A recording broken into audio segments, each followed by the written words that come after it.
नमस्कार, आप देख रहे हैं जी न्यूज। आपके साथ हूं मैं रुबिका लियाकत। 11:30 बज रहे हैं और मेरे पीछे जो आप तस्वीरें देख रहे हैं, ये तस्वीरें ग्राउंड जीरो की तस्वीरें हैं। ये तस्वीरें वहां की कहानी बयां कर रही है जहां कल 300 नक्सलियों ने घात लगाकर हमला किया, सीआरपीएफ के 25 जवानों को हमसे छीन लिया। जी मीडिया की एक्सक्लूसिव रिपोर्टिंग जारी है। जी मीडिया के रिपोर्टर सुदीप त्रिपाठी इस वक्त उसी जगह पर मौजूद है और वहां पर उनके साथ डीपी उपाध्याय जो कि डीआईजी है सीआरपीएफ के, एक गवाह, एक एक्सपर्ट के तौर पर एक एक डिटेल उनके सामने उकेर रहे हैं। ये दो तस्वीरें स्क्रीन पर आपके सामने हैं। सुकमा में जी न्यूज की टीम ग्राउंड जीरो पर कैसे कैसे हमला किया, कौन कौन से हथियार उनके पास मौजूद थे, क्या स्ट्रैटेजी उन्होंने अपनाई और कैसे छीन ले गए हमारे 25 जवान हमसे।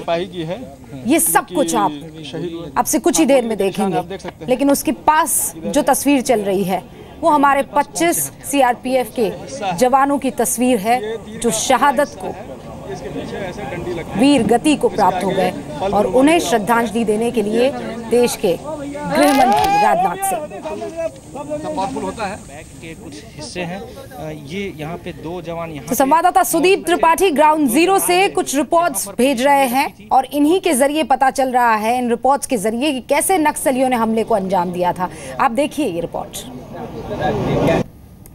जैसा कि हम सभी जानते हैं कि दोरनापासी जगरगोंडा सड़क का निर्माण हो रहा है और यह सड़क अत्यंत सामरिक और आर्थिक और सामाजिक महत्व की है। तो इसको माओवादी बनने नहीं दे रहे हैं। इसके बनने के लिए सीआरपीएफ सुरक्षा प्रदान करती है। कल सड़क निर्माण के लिए ही 74 बटालियन सीआरपीएफ की ट्रुप्स यहाँ पे सड़क सुरक्षा ऑपरेशन के लिए आई थी। ये जो दाहिनी तरफ आपको चट्टानें दिख रही हैं और इसी के साथ साथ आगे तक पूरब दिशा में जो सीआरपीएफ की डेल्टा कंपनी है 74 बटालियन की, उसके ट्रुप्स पोजीशन में थी। दुश्मन इधर और इधर झाड़ियों में था, उन्होंने फायर किया है और साथ में कुछ सिविलियन के भेष में भी आए हैं, उन्होंने इन्फिल्ट्रेट करके फायर किया है।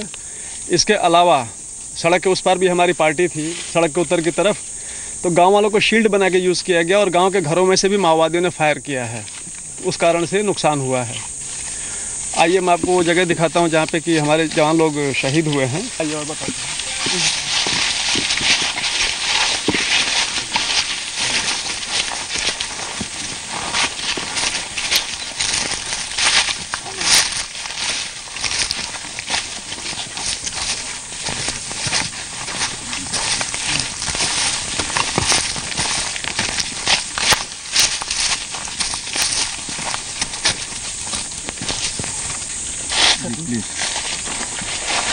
आप देख सकते हैं कि ये जगह पोजीशन ले लेंगे तो मारना किसी सोल्जर को आसान नहीं है।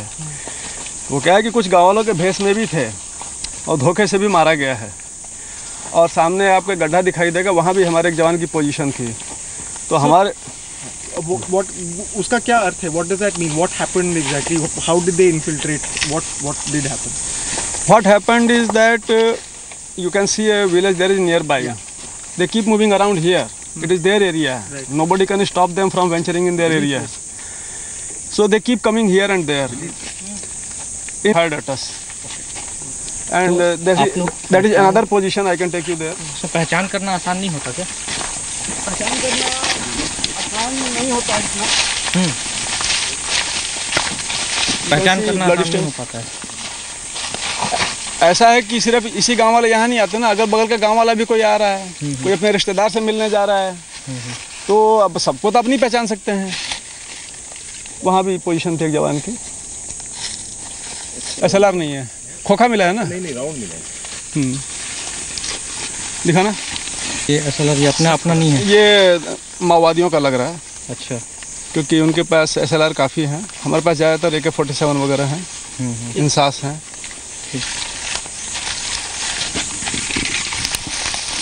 और अब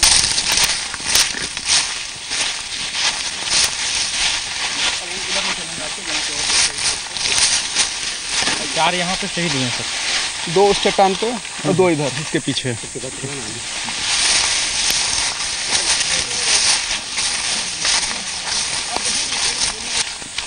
हमारा अंदाजा है कि 7-8 लोग मरे होंगे। अच्छा। Like this. So they were across the road also, and they were nearly 150 to 200. Okay. and they were fired at from the village also. Sir, so because they were firing from the village, you couldn't retaliate and come this side. Is that right? From across the road? Yes. Apart from firing at us from houses of the village, they also placed the general public ahead of us. अच्छा. Human shield का इस्तेमाल जी, human shield का इस्तेमाल किया उन लोगों ने. आइए.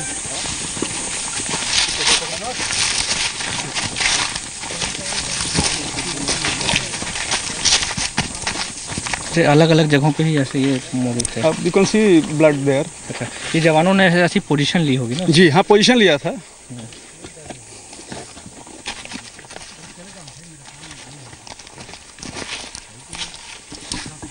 What is that, a shell of, sir?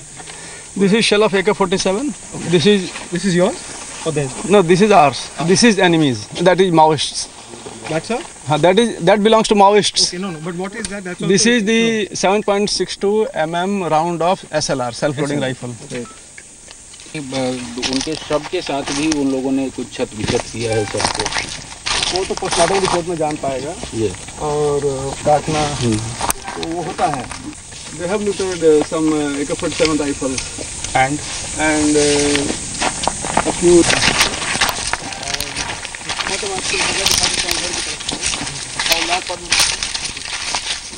वही पेड़ है जिसके पीछे था.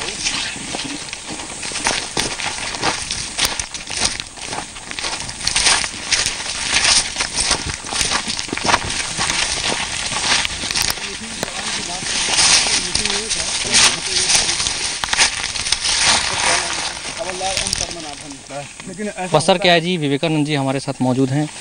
सर, भेजी की घटना हुई थी तब शायद आपकी पोस्टिंग नहीं थी, अभी आपकी पोस्टिंग है. ये पूरी जो घटना हुई है, क्या इसमें नज़र आ रहा है? किस तरीके का फेलियर है, या फिर जो इस इलाके में नक्सली हैं वो कुछ ज़्यादा ही हावी होते जा रहे हैं और रोड ओपनिंग जो है वो उनका एक सॉफ्ट टारगेट बनता जा रहा है?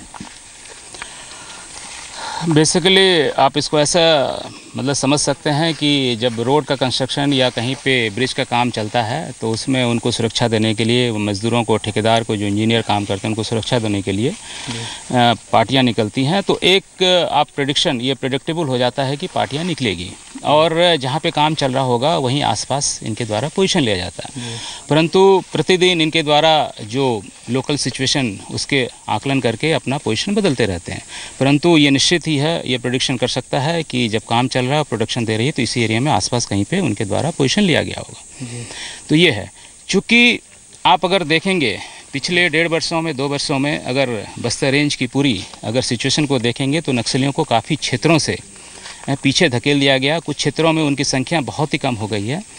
तो लगातार नक्सलियों की ये कोशिश है और नक्सलियों के लगातार फ्रस्ट्रेशन है कि किस प्रकार से जवानों को नुकसान पहुंचाया जाए. और सबसे इसमें सॉफ्ट टारगेट जो प्रेडिक्टेबल, जहाँ पे उनकी मूवमेंट को कर सकते हैं, इसमें जो रोड सिक्योरिटी ऑपरेशन में जवान लगे रहते हैं उनको आप प्रेडिक्ट कर सकते हैं कि इनका यहीं कहीं ना कहीं पोजीशन जहाँ पे रोड के काम चल रहे हैं, तो इसको मान सकते हैं. परंतु लोकल सिचुएशन और जो लोकल कमांडर होते हैं उनको प्रतिदिन जैसा सिचुएशन और जैसा फीडबैक गांव से जो सूचनाएं मिलती हैं, उनके सूत्रों, अपने सूत्रों से सूचनाएं मिलती है, उनके लगातार अपने स्ट्रेटजी को लगातार चेंज करते रहते हैं. आप सर लंबे समय तक इंटेलिजेंस में भी रहे हैं, तो इंटेलिजेंस फेलियर ये किस तरीके से हो जाता है और जानकारियाँ जो हैं वो नहीं मिल पाती, क्योंकि जो नक्सली हैं वो पिछले कई दिनों से अपने एम्बुश को प्लान करने में लगे होंगे? आप सब चीज़ों को इंटेलिजेंस फेलियर के रूप में नहीं देख सकते हैं, क्योंकि जब आप सिचुएशन यहाँ पे आप जब ग्राउंड देखते हैं, टेरेन देखते हैं, यहाँ का जब टोपोग्राफी देखते हैं, तो यहाँ के जवानों ने बहुत ही अच्छा पोजीशन लिया था. परंतु उनको 3 तरफ से घेर के, और जो यहाँ पे घर हैं ग्रामीणों का शील्ड बना करके उनके घरों को यूज़ करके वहाँ से फायरिंग की गई और 3 तरफ से घेर करके जो हमारे जवान थे, सीआरपीएफ के जवान यहाँ पे जो ड्यूटी में थे, उनको एक सीमित दायरे में उनको सिमटा के रख दिया गया और 3 तरफ से फायरिंग करते हुए इनके द्वारा, जवानों के द्वारा उनका डटकर मुकाबला किया गया और करीबन 1.5 से पौने 2 घंटे तक उनके साथ लगातार फाइट की. चूँकि 3 तरफ से लगातार फायरिंग चल रही थी और एक सीमित दायरे में, और नक्सलियों की संख्या बहुत ज़्यादा थी, जिसके कारण से जवानों को मतलब कि शहीद होना पड़ा. और साथ ही साथ लेकिन जो जवानों ने जो जवाब दिया, जो हमें सूचना मिल रही है, कम से कम 3 नक्सलियों के मारे जाने की सूचना है तथा कुछ के घायल के होने की भी सूचना है. ये वाकई दुख की बात है और इस पर हमारी सरकार को, हमारे सर्विस चीफ्स को एक बार आत्ममंथन करना चाहिए, क्योंकि अगर आपके जवान स्ट्रॉन्ग सपोर्ट के साथ आगे जाते हैं तो बड़े से बड़े ह्यूज ऑपरेशन में भी इतना बड़ा सेटबैक उन्हें नहीं लगता है। जहां पर दूसरे देशों की बात आती है, वॉर जोन में भी इतने बड़े बड़े आंकड़े सामने नहीं आते हैं। इसीलिए इंटेलिजेंस इनपुट जिसकी कमी है उस पर भी आत्ममंथन की जरूरत